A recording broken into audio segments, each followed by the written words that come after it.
Welcome, everyone, to the Apoco-Larry podcast. I'm Steve. He is The Reverend. the Reverend. Doesn't quite work, but it's close. It's a nickname. It's a Yeah, nickname. yeah. Yeah. Call Hey, me Rev. Hey, Rev. Reverend. Oh, you call me Doctor. Hey, Doctor. Yes. I think it's because you forget my name. That's so hurtful. Well, that's the only thing I can say out loud, actually. Hang on. Let's go. We're going to talk about 1 Samuel 11, right, my friend? So Saul was made king in the last one. Yep. But you remember, you don't just, like, he proclaims him king, he anoints him as Samuel anoints him as king. You're not really king yet. Remember a few guys thought he was great, and then, the Steves and Larrys said, I don't know if this guy's going to be any good or not. He's not Right? all that. He's not Yeah. all that. And so he's kind of been anointed as king, but he's still not acting as a king yet. And then the Ammonites attack. Okay. Yeah.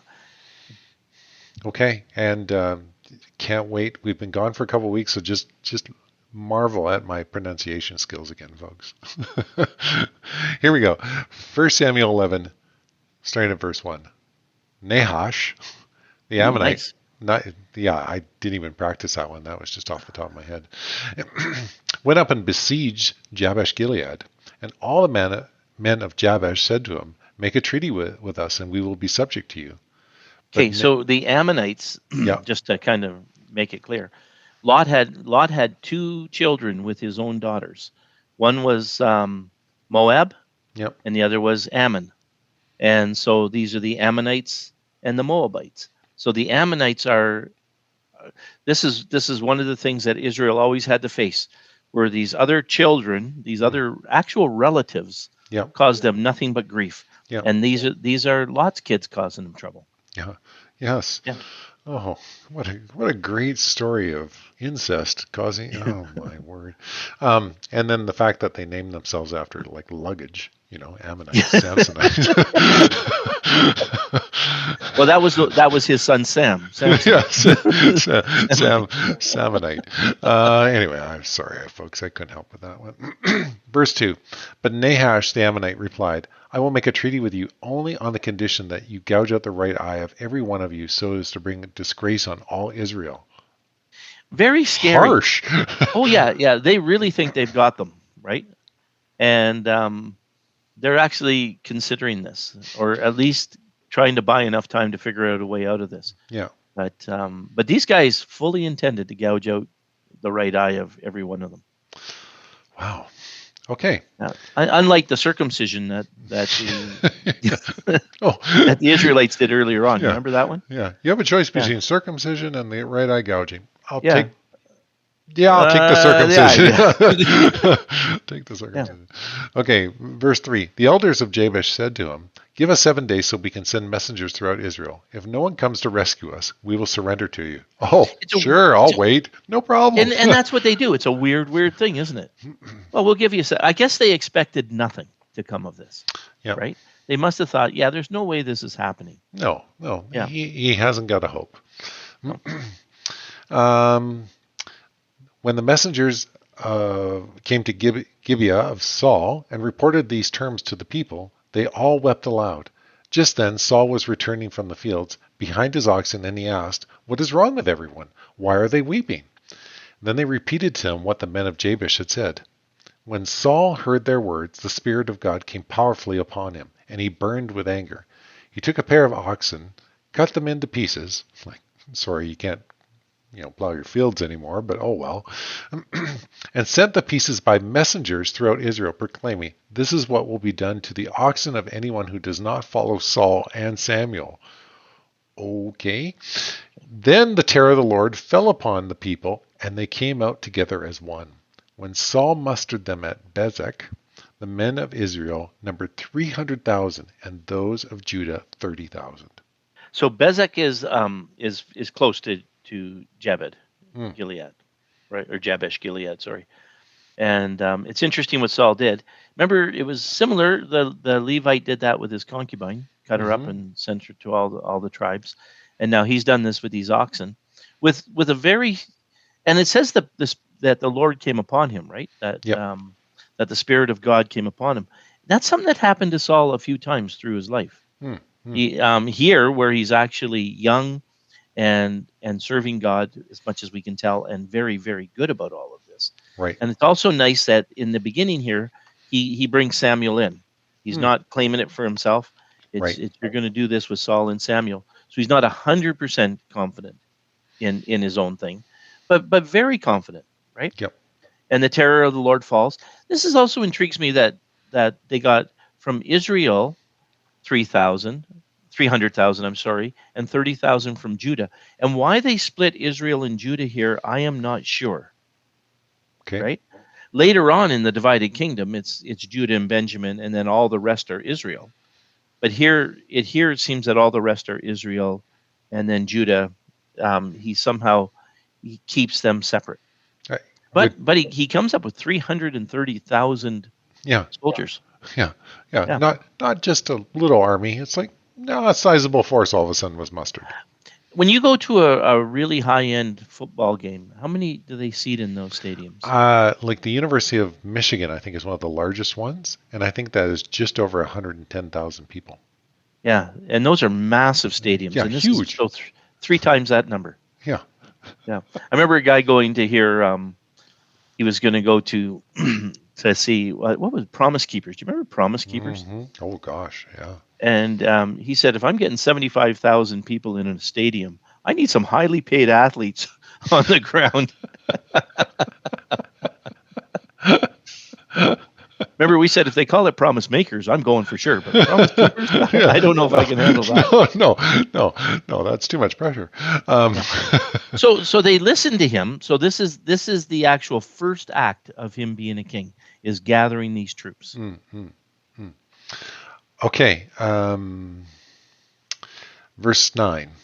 They told the messengers who had come, say to the men of Jabesh Gilead, by the time the sun is hot tomorrow, you will be rescued. When the messengers went and reported this to the men of Jabesh, they were elated. Well, I bet you they were. Yeah. They said to the Ammonites, like the little liars they were, tomorrow we will surrender to you and you can do to us whatever you like. Isn't that an amazing thing? Yeah. That these Ammonites accepted this. Yeah. You know, they could have destroyed them easily if they had went in right away, but no, they didn't want to. And so they do what you said. They lie to him and say, well, maybe they didn't lie. Maybe they said, if you last till noon, we will surrender to you. And so they went, and the Ammonites waited. Yeah. Verse 11. The next day, Saul separated his men into 3 divisions. During the last watch of the night, they broke into the camp of the Ammonites and slaughtered them until the heat of the day. Those that survived were scattered, so that no 2 of them were left together. Incredible little note there, eh? Yeah. It didn't say how many Ammonites there were, did it? No. But there were none left when they were done. There were just a few scattered people running off on their own, and they lost everything. Yeah. Yeah. Just an amazing thing that God can do. Kind of a thing to remember. Yeah. That when God gets behind it, it's going to turn out okay. Yeah. Yeah. and he tells them, hey, by the time it's hot tomorrow, you'll be rescued. So it's not like Saul actually attacks before that time and clears them out long before that. So literally he walks victorious in it at noontime, right? Rather than. That's right. And it also teaches you, if you're going to have a battle, don't do it in the heat of the day. Tired, you need a shower, Got to cool off. Yeah. But this is his first act as a king. And now by our little subtitle, Saul is now confirmed as a king. So now all of Israel is going to accept him. Yeah. To a point. He actually makes a very smart decision in this next verse that later on in his life he does not do. Mm-hmm. Then the people said to Samuel, this is verse 12, who was it that asked, shall Saul reign over us? Turn these men over to us so that we may put them to death. But Saul said, no one will be put to death today, for this is the day the Lord has rescued Israel. Isn't that fabulous? Yeah. That is the sign of a king or a true leader. We could put them to death, but we don't have to. Not today. Yeah, it doesn't seek vengeance immediately. Yep. No, remember he screws up with Jonathan later on, where Jonathan eats the honey and Saul won't back down from his stupid statement. Yep. Yeah. But here he's smart. Yeah. Verse 14. Then Samuel said to the people, "Come, let us go to Gilgal, and there renew the kingship." So all the people went to Gilgal and made Saul king in the presence of the Lord. They sacrificed fellowship offerings before the Lord, and Saul and all the Israelites held a great celebration. Interesting thing here. We don't know the time. We don't know how long it was between the time that he anointed him and everybody went home and this time, because of what Samuel says here. Let us renew the kingship. So we made him a king. Let us renew this thing now that everybody's on side. And I don't know how many weeks, months, years had passed. In the Masoretic text, our little note here says, now Nahash, king of the Ammonites, oppressed the Gadites and Reubenites severely. He gouged out all their eyes and struck dread in Israel. And not a man remained among the Israelites beyond the Jordan, whose right eye was not gouged out. So in the Masoretic text of the Dead Sea Scrolls of Samuel, it actually says that they had done this before with other Israelites. So maybe that's why they were so fearful, right? Yeah. It says about a month later they came after Jabesh Gilead. So a little different, little addition to the story. Yeah. That they've seen what can happen. Yeah. And these poor guys running around without an eye are thinking, "Oh shoot, we should have went and." Yeah. Where was Saul when we need? Oh, we didn't even call him. Like, hello. Yeah, we did not think to call him. Where these guys? Oh, and they didn't think to call him either. He happened along when they were talking about this fearful thing that was going to happen. Right. But the Ammonites are pretty much wiped out at this point. Yeah. At least that group of Ammonites was wiped out. Maybe it goes back to what you said also before too, because word of Saul being anointed might not have percolated throughout all the tribes by this time, right? Yeah, that all of the tribes of Israel coming to Samuel, you think, well, it can't be all of them. Could maybe the leaders of the tribes, and how fast does news get to everybody? It's a good point. Yeah, well, when you were saying that, the messengers go out from Jabesh Gilead, and it takes them all this time to go around, and you think 7 days, but still, maybe they just didn't know. Oh, right, we have a king now. Maybe it's that line from Monty Python. We have a king. Well, I didn't vote for you.